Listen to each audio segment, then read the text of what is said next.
नमस्कार दोस्तों, आप सभी का स्वागत है हमारे YouTube चैनल जयसॉफ्ट क्लासेस पर। और देखिए, दो वीडियोस मैं रीट के आईसीटी क्वेश्चन पेपर को सॉल्व करा चुका हूं पिछली क्लासेस में।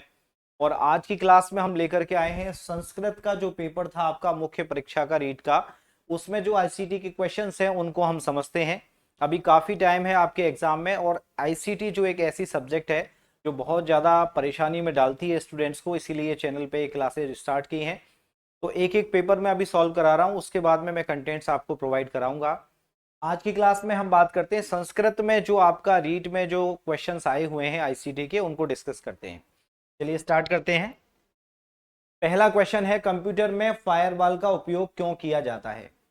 कंप्यूटर में फायरवॉल का उपयोग क्यों किया जाता है? तो देखिए, एक इसमें दे रखा है प्रमाणीकरण के लिए, दूसरा दे रखा है डेटा ट्रांसमिशन के लिए, तीसरा है निगरानी और चौथा है सुरक्षा। तो कंप्यूटर में फायरवॉल होता क्या है? देखिए, फायरवॉल का मतलब क्या होता है? फायर का मतलब होता है आग, ठीक है। और वॉल का मतलब क्या होता है? दीवार, आग की दीवार। इस आग की दीवार का मीनिंग क्या होता है? पहले जमाने, ये कंसेप्ट आया कहां से? देखिए, पहले जमाने में क्या होता था कि साधु महात्मा होते थे, ऐसे चावल के दाने लिए और ऐसे करते थे ओम फट स्वाहा, और चारों तरफ क्या होता था? आग की दीवारें आ जाती थी। जैसे कोई गुरुजी तपस्या कर रहे हैं यहाँ पे, मान लीजिए, चारों तरफ क्या हो गया? अग्नि प्रज्वलित हो गई है। अब ये क्या? फायर बॉल बन गई। फायर का मतलब आग और वॉल का मतलब दीवार। इसमें क्या होगा? कोई जंगली जानवर आग की दीवारों को पार नहीं करेंगे। आराम से गुरुजी क्या है? तपस्या कर रहे हैं। भूत प्रेत कोई भी है वो भी नहीं आएंगे, गुरुजी आराम से तपस्या कर रहे हैं। गुरुजी के शिष्यों को अगर कोई बात कहनी है तो वो इसमें आ जा सकते हैं। मतलब लिमिटेड लोगों को इसमें एंट्री है। वैलिड जो लोग हैं उनको एंट्री है, लेकिन इनवैलिड जो लोग हैं उनको एंट्री नहीं है। वही कंसेप्ट क्या होता है? ये यहाँ पे फायरवॉल का होता है। ये किस काम में आता है? सुरक्षा में। किसके काम में? सिक्योरिटी में। आपका जैसे कोई नेटवर्क है, ये कंप्यूटर जुड़े हुए हैं आपस में, ये ये कंप्यूटर आपस में जुड़े हुए हैं। अब बाहर से कोई भी आदमी आपके इस नेटवर्क को एक्सेस करना चाहता है, तो वो अगर हमारी एक्सेस लिस्ट में है, मतलब वैलिड है, तो हमारे नेटवर्क में आ सकता है। और अगर वैलिड नहीं है तो यहाँ पे ये फायरवॉल क्या करेंगे? उसको ब्लॉक कर देंगे, ठीक है। ये फायरवॉल का काम क्या होता है? उसको ब्लॉक कर देना, ये इसका काम होगा, ठीक है। वहां यहाँ पे क्या कर दिया जाएगा? उसको, ये फायरवॉल क्या करेंगे? उसको ब्लॉक कर देंगे। फायरवॉल का काम होता है सिक्योरिटी प्रोवाइड करना, नेटवर्क को सुरक्षा प्रदान करना। बाहरी जो ऑथराइज यूजर है वो तो एंट्री कर सकता है, लेकिन अनऑथराइज कोई भी है तो वो हमारे नेटवर्क में अनाधिकृत प्रवेश नहीं कर सकता। उसे हम क्या कहते हैं? फायरवॉल कहते हैं। ऑथेंटिकेशन का मतलब होता है प्रमाणीकरण, मतलब ऑथेंटिक है कि नहीं, प्रमाण दो, ठीक है। डेटा ट्रांसमिशन का मतलब डेटा एक जगह से दूसरी जगह भेजना। और निगरानी का मतलब होता है मॉनिटरिंग। जैसे आप कोई काम कर रहे हो तो उस पर मॉनिटरिंग करना कि क्या कर रहा है, कोई क्या नहीं कर रहा है, इस तरीके से, ठीक है ना। ये तो इसका जो आंसर होगा वो क्या होगा? सुरक्षा होगा। नेक्स्ट, इसके बाद दूसरा क्वेश्चन जो है वो है, ओपन सोर्स सॉफ्टवेयर का निम्न में से कौन सा नुकसान है? अब ओपन सोर्स सॉफ्टवेयर जो है वो, उसका नुकसान क्या होता है? पहले आपको समझना होता है कि ओपन सोर्स सॉफ्टवेयर होता क्या है। देखिए, ओपन सोर्स सॉफ्टवेयर का निम्न में से कौन सा नुकसान है ये देखना है। अब पहला ऑप्शन दे रखा है, ये अनुकूलन योग्य है। नुकसान पूछा है, उच्च गुणवत्ता वाला सॉफ्टवेयर है, मुफ्त है, इसमें बग हो सकते हैं क्योंकि इसका गंभीरता से परीक्षण नहीं किया गया है। कस्टमाइजेबल है, ये सही बात है, ये कोई नुकसान नहीं है। हाई क्वालिटी सॉफ्टवेयर मिलता है, ये भी सही है। फ्री में है, ये भी सही है। नुकसान क्या है? माइट है बग्स, मतलब इसमें बग हो सकते हैं जैसे वायरस टाइप में जो होते हैं। एज नॉट टेस्टेड क्रिटिकली, मतलब इसको बहुत अच्छे तरीके से टेस्ट नहीं किया जाता है, बहुत अच्छे तरीके से टेस्ट नहीं किया जाता है, इसलिए इसमें बग्स होते हैं। बग्स का मतलब होता है कि कोई भी समस्या है सॉफ्टवेयर में, जो प्रॉब्लम आती हैं उनको हम क्या कहते हैं? बग कहते हैं, ठीक है। क्या कहते हैं? बग्स कहते हैं।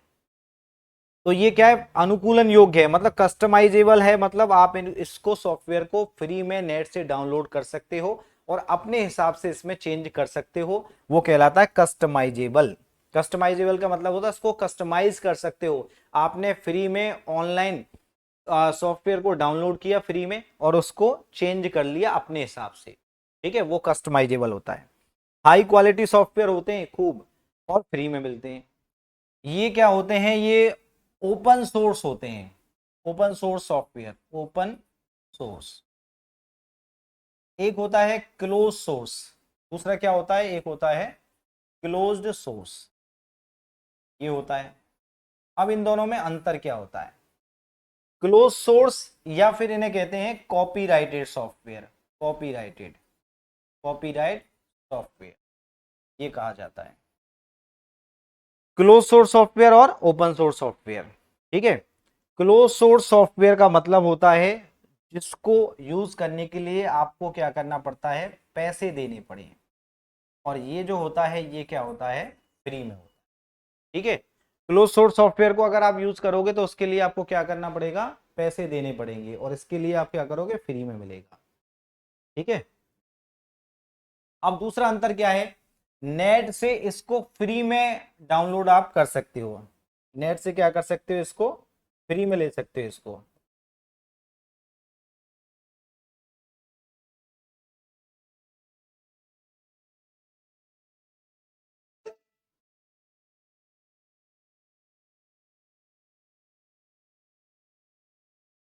तो ओपन सोर्स सॉफ्टवेयर जो है उसको आप फ्री में नेट से क्या कर सकते हो, डाउनलोड कर सकते हो, और उसका कोई पैसा नहीं लगता है।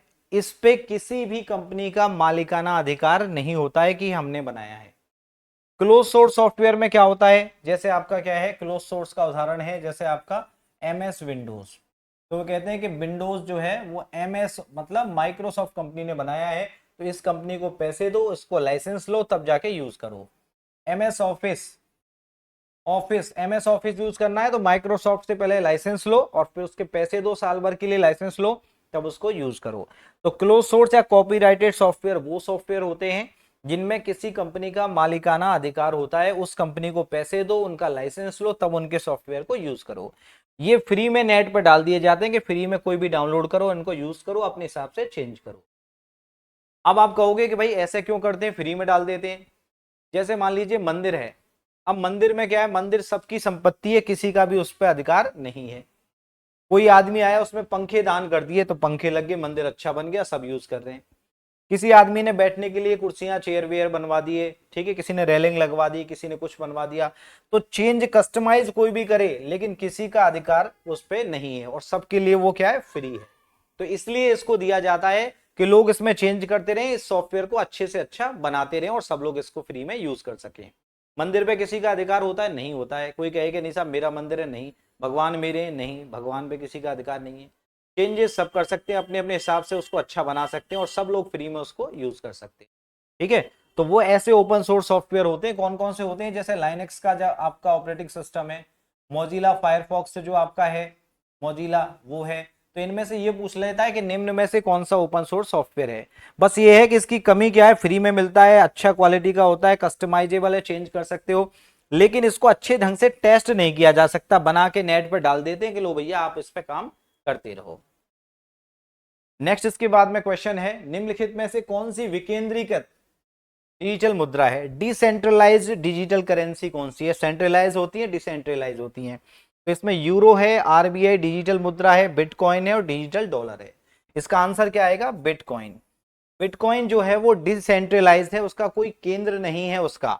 अब देखिए इसको समझाने के लिए मैंने आपको यहां लिखा हुआ है, बिटकॉइन जो है वो एक विकेंद्रीकृत डिजिटल मुद्रा है, और जबकि बाकी सब क्या है, केंद्रीकृत है। ये केंद्रीकृत मुद्रा है, ठीक है, ये भी केंद्रीकृत डिजिटल मुद्रा है, ये लिखा हुआ है देखो, और ये भी क्या है, केंद्रीकृत डिजिटल मुद्रा है।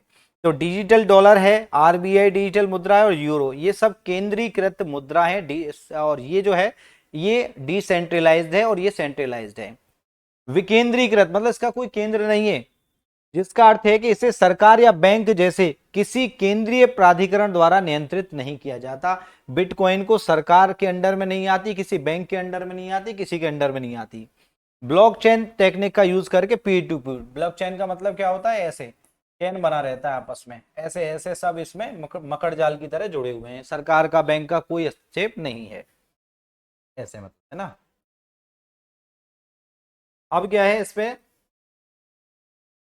यूरो, आरबीआई डिजिटल मुद्रा और डिजिटल डॉलर सभी डिजिटल मुद्राओं के केंद्रीकृत रूप हैं जिन्हें आमतौर पर केंद्रीय बैंकों या सरकार द्वारा नियंत्रित किया जाता है। ठीक है। यूरो क्या है? यूरोपीय संघ के देशों की केंद्रीय मुद्रा है जिसका संचालन यूरोपीय केंद्रीय बैंक द्वारा किया जाता है। यह एक केंद्रीकृत मुद्रा है लेकिन डिजिटल यूरो के रूप में भविष्य में इसे लागू किया जा सकता है। तो इस पे यूरोपीय देशों का क्या है? इस पे नियंत्रण है। आरबीआई डिजिटल मुद्रा, यह भारत सरकार और भारतीय रिजर्व बैंक द्वारा विकसित केंद्रीकृत डिजिटल मुद्रा है।